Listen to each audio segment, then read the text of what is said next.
It's a general rule of thumb that the sequel is always worse than the original. Yet when this theory is taken to movies that end up in a trilogy, it seems that the second film is often the favorite of the series. Empire Strikes Back, Terminator 2, The Dark Knight.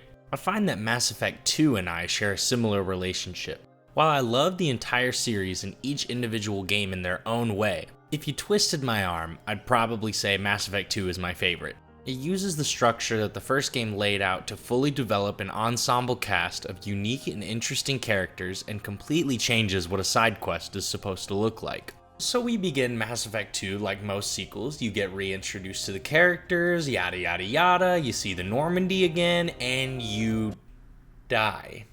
That can't be right. What the hell? From the first 10 minutes, you figure out this ain't your daddy's run-of-the-mill sequel. Whereas they easily could have pandered to the nostalgia and let you stay on the original Normandy with the same crew playing it safe, they decided to, quite literally, blow up the excess fat of the original Mass Effect and take the story in a whole new direction, leaving room for only the most important and well-developed characters from the first game, and ingeniously sprinkling them throughout the galaxy so that you'll either recruit them for your team or for you to interact with on missions later on. Where last game much of the time was spent developing the world around you, Mass Effect 2 focuses on the characters you have with you. Each team member you recruit has depth, is brilliantly written and voice acted, and actually matters to your success. The whole game stems from the player caring about the characters within Mass Effect 2. Talking to each of your crew members on the ship and getting their story is what makes this game beyond a simple tale of saving the galaxy. It's mission critical to get the people on your side, to garner their loyalty. And what better way to gain the loyalty of your crew than to help them with their daddy issues?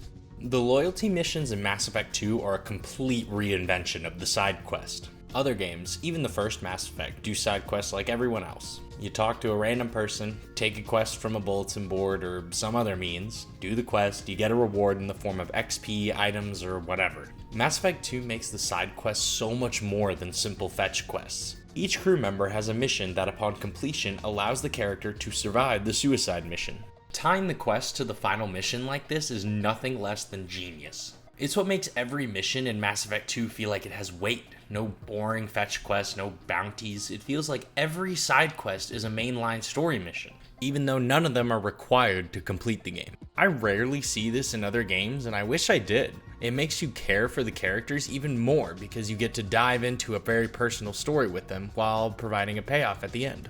Mass Effect 2 is a rare case where the middle child isn't a complete shame to the Mass Effect family. We all know who the real fuck-up is. If anything, Mass Effect 2 is the most polished of the three, and it holds up really well for a game that came out in 2010.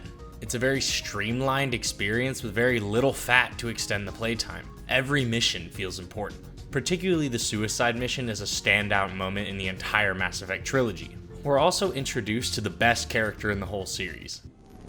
Don't recognize you from area. Too well armed to be refugees, no mercenary uniform, quarantine still in effect. Here for something else? Fortune? Crew to clean them out? Unlikely. Fortune a symptom, not a cause. The plague? Investigating possible use as bioweapon? No. Too many guns, not enough data equipment. Love of God, take a breath. This is a fact, and no one can convince me otherwise. Mass Effect 2 is legitimately one of my favorite games of all time, and I hope I made a fair argument as to why. Now, next week, we're going to look at how BioWare finished off the trilogy, the Return of the Jedi of Mass Effect, and why the ending isn't as bad as you remember.